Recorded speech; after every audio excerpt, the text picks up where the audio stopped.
हे cutie price, तो जैसा कि जेंग यूरन को पहचान ही जाता है, इवेंट से घर आकर तीनों ब्यूरी, यूरोंग एंड जेंग एक दूसरे के बारे में सोच रहे होते हैं। इधर यूरोंग जेन के बारे में सोच रही होती है और हमें ये दिखाया जाता है कि यूरोंग ने अभी भी जेन का दिया हुआ पेंडेंट संभाल कर रखा हुआ है। वहीं दूसरी तरफ ब्यूरी यूरोंग के साथ बिताई हुई पास की मेमोरीज को याद कर रहा होता है, वो मेमोरीज जब वो यूरोंग से मेंशन के बाहर फर्स्ट टाइम मिला था।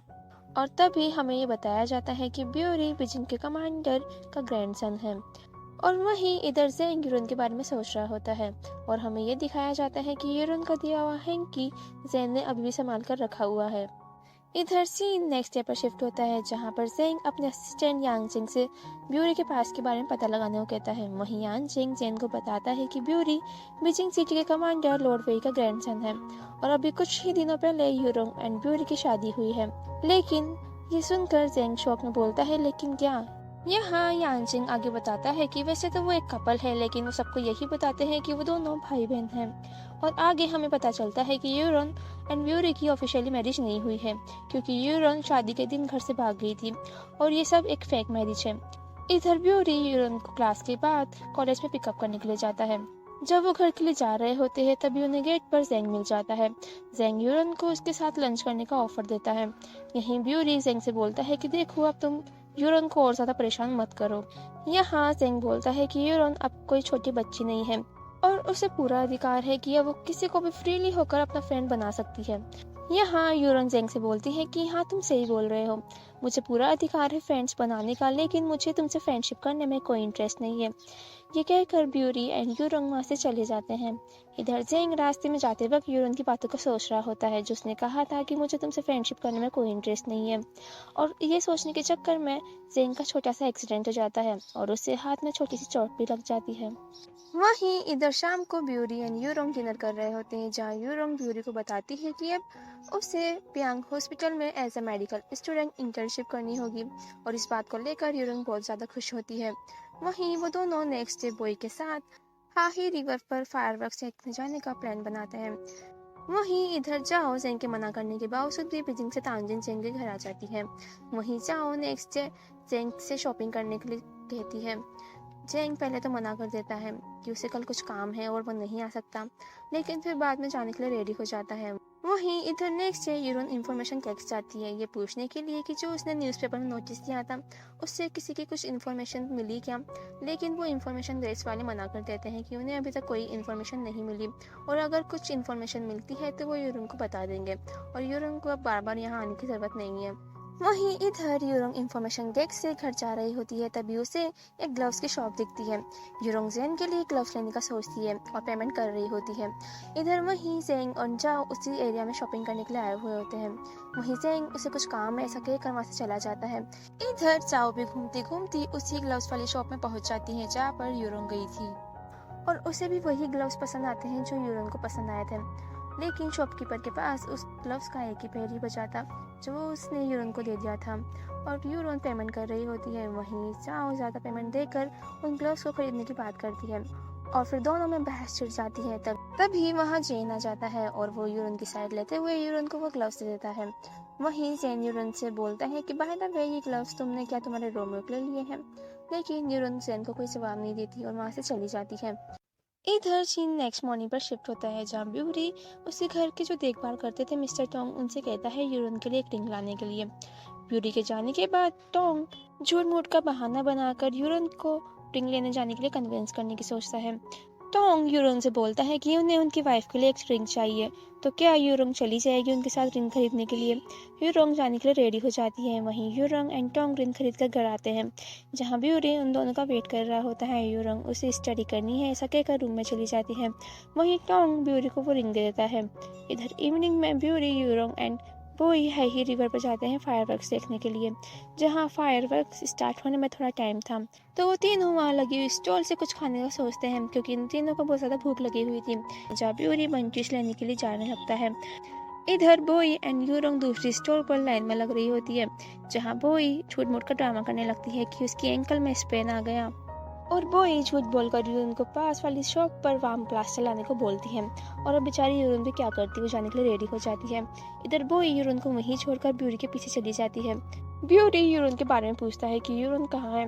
यहाँ बोई बोलती है कि एक्चुअली मेरे एंकल में स्प्रेन आ गया था, इसलिए वो मेरे लिए वार्म प्लास्टर लेने गई है।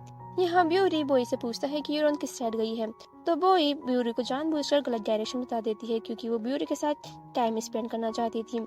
इधर यूरोन वार्म प्लास्टर लेकर आती है, लेकिन बोई एंड ब्यूरी दोनों ही उसे वहाँ नहीं मिलते। इधर ब्यूरी भी यूरोन को ढूंढ रहा होता है। इधर यूरोन ब्यूरी को ढूंढते ढूंढते थोड़ा आगे चली जाती है और यहाँ हम क्या देखते हैं कि वहीं ज़ेंग भी आया हुआ है और वो यूरोन को देख लेता है, लेकिन यूरोन ज़ेंग को नहीं देखती। फिर सीन वापस ब्यूरी की तरफ शिफ्ट होता है, जहाँ ब्यूरी यूरोन के लिए परेशान हो रहा होता है, लेकिन बोई तो किसी और ही मूड में थी। ब्यूरी बोई से बोलता है कि तुम्हें सच में पता है ना कि यूरोन इसी तरफ आई थी।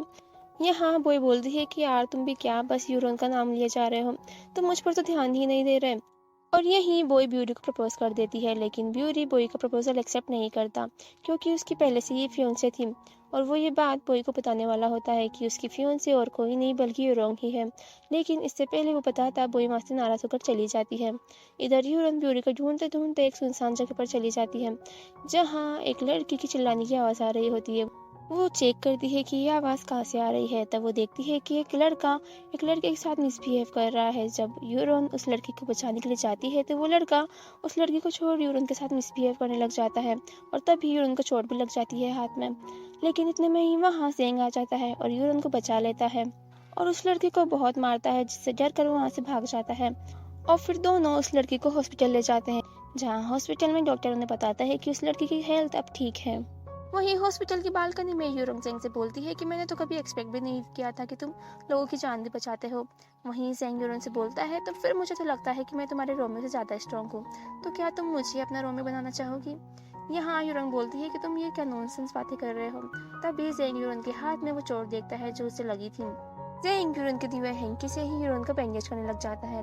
तभी यूरोन उस हैंकी को नोटिस कर लेती है और शायद कहीं ना कहीं वो भी ज़ेंग को पहचान ही जाती है और पास्ट की मेमोरीज को याद करने लग जाती है। तभी वो दोनों एक दूसरे को ऐसे देख रहे होते हैं जैसे कि मानो एक दो सेकंड के लिए दुनिया थम सी गई हो।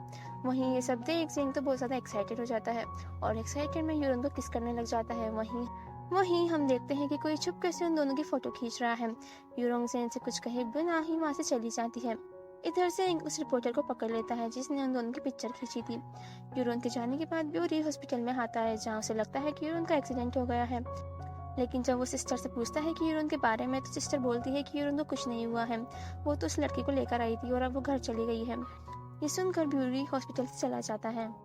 वहीं इधर ज़ेंग कार से यूरोन का पीछा कर रहा होता है। थोड़ा आगे जाकर ज़ेंग यूरोन के शोल्डर पर हाथ रखते हुए बोलता है कि मैंने देखा तुमने जो न्यूज़पेपर में नोटिस छपवाया था, तुम मुझे ही ढूंढ रही थी ना इतने टाइम से। यूरोन बोलती है कि ऐसा कुछ नहीं है, प्लीज़ मुझे जाने दो। यहाँ ज़ेंग बोलता है कि मुझे पता है तुम्हारी और ब्यूरी की शादी एक फेक मैरिज है, अगर तुम चाहो तो मैं अभी ही ब्यूरी को अरेस्ट कर सकता हूँ। यहाँ यूरोन बोलती है कि तुम्हें मेरी पर्सनल लाइफ में इंटरफेयर करने की कोई ज़रूरत नहीं है। यहाँ ज़ेंग उसे बोलता है कि आज से और अभी से सिर्फ तुम मेरी ही हो और वर्ल्ड की अच्छी से अच्छी मेडिसिन यूनिवर्सिटी में भेजने को कहता है। यहाँ यूरोन बोलती है कि तुम्हें ऐसा करने की कोई ज़रूरत नहीं है और वहाँ से चली जाती है। पर ज़ेंग भी इतनी आसानी से पीछे छोड़ने वालों में से नहीं था, वो वापस यूरोन का पीछे करने लग जाता है। इधर जब ब्यूरी घर जा रहा होता है तब उसे रास्ते में ज़ेंग की कार दिखती है, तभी वो समझ जाता है कि कुछ तो गड़बड़ है। इधर घर जाकर ब्यूरी टोंग से यूरोन के बारे में पूछता है, तभी टोंग बताता है कि यूरोंग अभी ही बाहर से आई है। ये सुनकर ब्यूरी जल्दी जल्दी में घर के अंदर चला जाता है। इधर यूरोंग रूम में हॉस्पिटल की बातों को याद कर रही होती है। इतने में ही वहाँ ब्यूरी आ जाता है। ब्यूरी यूरोंग से बोलता है कि तुम कहाँ चली गई थी। यूरोन बोलती है कि कुछ इमरजेंसी आ गई थी और मुझे एक लड़के को हॉस्पिटल ले जाना पड़ा और फिर मुझे लगा कि फायरवर्क्स एंड हो गए होंगे, तो फिर मैं घर आ गई। तभी ब्यूरी यूरोन के हाथ में चोट देखता है। वो यूरोन से पूछता है कि तुम्हें कैसी लगी। वहीं यूरोन कुछ बहाना बना देती है। वहीं ब्यूरी यूरोन के बाउंड पर बैंडेज करने लग जाता है। इधर ज़ेंग कुछ सोच रहा होता है, तभी हमें फ्लैशबैक में दिखाया जाता है कि ज़ेंग ने यूरोन के लिए एक अंकल के थ्रू बहुत सारे लेटर्स भेजे थे, लेकिन यूरोन की तरफ से कोई रिप्लाई नहीं आया था क्योंकि वो लेटर्स यूरोन तक पहुंचे ही नहीं थे और ये बात ज़ेंग को नहीं पता थी। वहीं अब आप में से कुछ लोग शायद ये सोच रहे होंगे कि ये लोग लेटर्स क्यों भेज रहे हैं, डायरेक्ट कॉल क्यों नहीं करते। तो मैं आपको बता दूं कि ये स्टोरी अराउंड 1911 या 12 के आसपास की है। उस वक्त मोबाइल फ़ोन नहीं चलते थे और स्मार्टफोन का तो कोई नामो निशान ही नहीं था। वहीं ज़ेंग उसी वक्त उन अंकल को कॉल लगाता है जिनके साथ उसने लेटर भिजवाए थे। ज़ेंग उनसे पूछता है कि अंकल क्या आपने सच में यूरोन को वो लेटर्स दिए थे। यहाँ वो अंकल बोलते हैं कि वो बात तो बहुत ज़्यादा पुरानी हो गई। यहाँ ज़ेंग बोलता है या फिर क्या आपने वो लेटर्स यूरोंग तक पहुंचाए ही नहीं थे और वो मेरे गेट में छुपा दिए थे? या वो अंकल बोलते हैं कि ये सब उन्होंने आपकी भलाई के लिए ही किया था और जिंग समझ जाता है कि उस वक्त वो लेटर यूरोंग तक पहुंचे ही नहीं थे। और यही हमारा सेकेंड एपिसोड खत्म हो जाता है। अगर आपको ये वीडियो अच्छी लगी हो तो प्लीज़ लाइक ज़रूर कर दें। मिलते हैं नेक्स्ट वीडियो में, तब तक के लिए बाय।